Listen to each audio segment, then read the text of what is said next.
दोस्तों, पुराने दौर के अंदर जब कोई पैगाम एक ही वक्त में बहुत ज़्यादा लोगों तक पहुंचाया जाना होता था, तो आम तौर पे शहर या कस्बे या गांव के किसी ऊंचे मुकाम पे चढ़ के ढोल बजाया जाता था और उस पैगाम की मनादी करवाई जाती थी। जी हाँ, मैं आपसे बात करना चाह रहा हूँ ग्राफिक डिज़ाइन की हिस्ट्री के हवाले से। दोस्तों, आपको ये जान के बहुत हैरत होगी कि हालांकि ग्राफिक डिज़ाइन जो है ये एक मॉडर्न फील्ड है, लेकिन इसकी हिस्ट्री का ताल्लुक इंसान के प्री हिस्टोरिक एरा से है, यानी कि पत्थरों और गारों के दौर से। दोस्तों, आर्कियोलॉजिस्ट ये कहते हैं कि पत्थरों के दौर में इंसानों ने केव पेंटिंग्स बनाई और इन केव पेंटिंग्स की मदद से उन्होंने एक दूसरे के साथ विजुअली कम्युनिकेट करने की कोशिश की।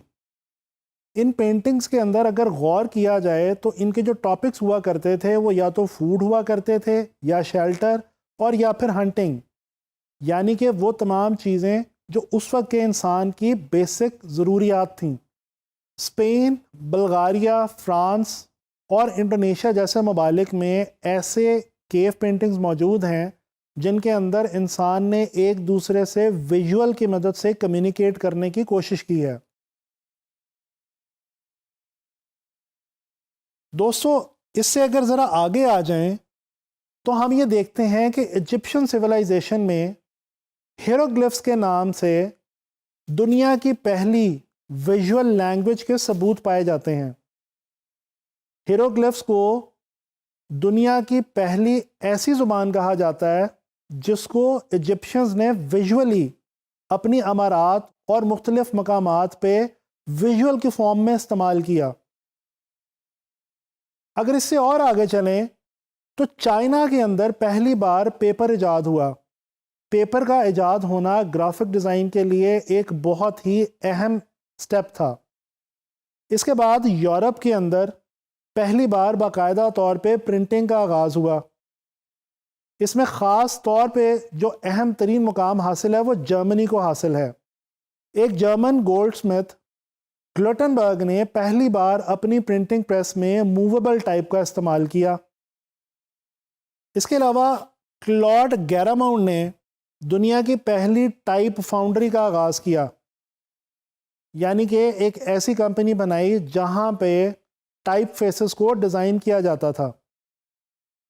1760 के अंदर इंडस्ट्रियल रेवोल्यूशन आ गया।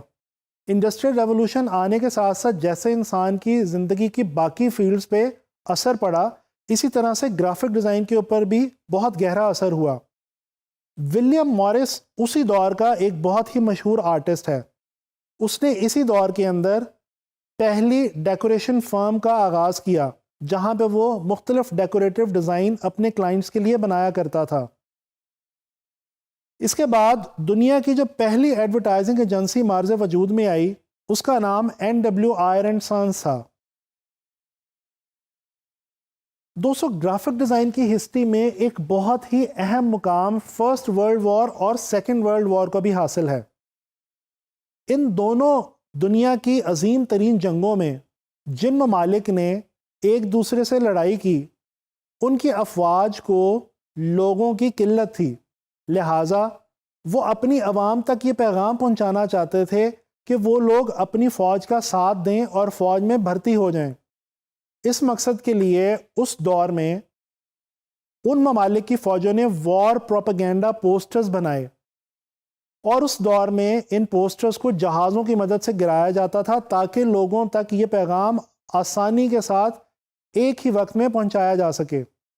पॉल रैंड दुनिया का वो पहला डिज़ाइनर है जिसने डिज़ाइन के बारे में पहली किताब लिखी जिसका टाइटल था थॉट्स ऑन डिज़ाइन।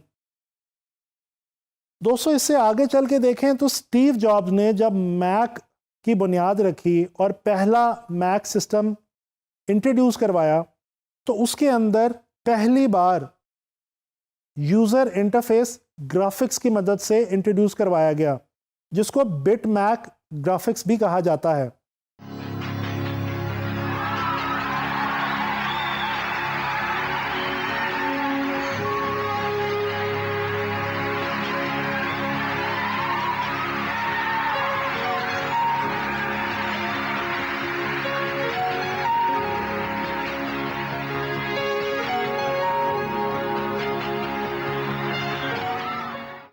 दोस्तों, डिजिटलाइजेशन के बाद ग्राफिक डिज़ाइन की हिस्ट्री में जो एक बहुत ही रिमार्केबल किरदार अदा किया, वो अडोब कंपनी ने अदा किया। जी हाँ, इस कंपनी के नाम से तो आप सब लोग ही वाकिफ़ होंगे। अडोब कंपनी ने ग्राफिक्स के हवाले से बेशुमार सॉफ्टवेयर जो हैं वो बना रखे हैं, और ये वो सॉफ्टवेयर्स हैं जो आज के मॉडर्न वर्ल्ड में ग्राफिक डिज़ाइन और कंप्यूटर ग्राफिक्स के हवाले से बहुत ही आम इस्तेमाल में लाए जाते हैं, जिनमें से एक बहुत ही मशहूर ज़माना सॉफ्टवेयर अडोब फोटोशॉप और अडोब इलस्ट्रेटर भी हैं। गर्ज़ ये कि ग्राफिक डिज़ाइन है तो एक मॉडर्न फील्ड, लेकिन क्योंकि इसका ताल्लुक विजुअल कम्युनिकेशन से है, लिहाजा इसकी बुनियाद उसी वक्त रखी गई जब इंसान ने एक दूसरे के साथ पहली बार विजुअली कम्युनिकेट करना शुरू किया।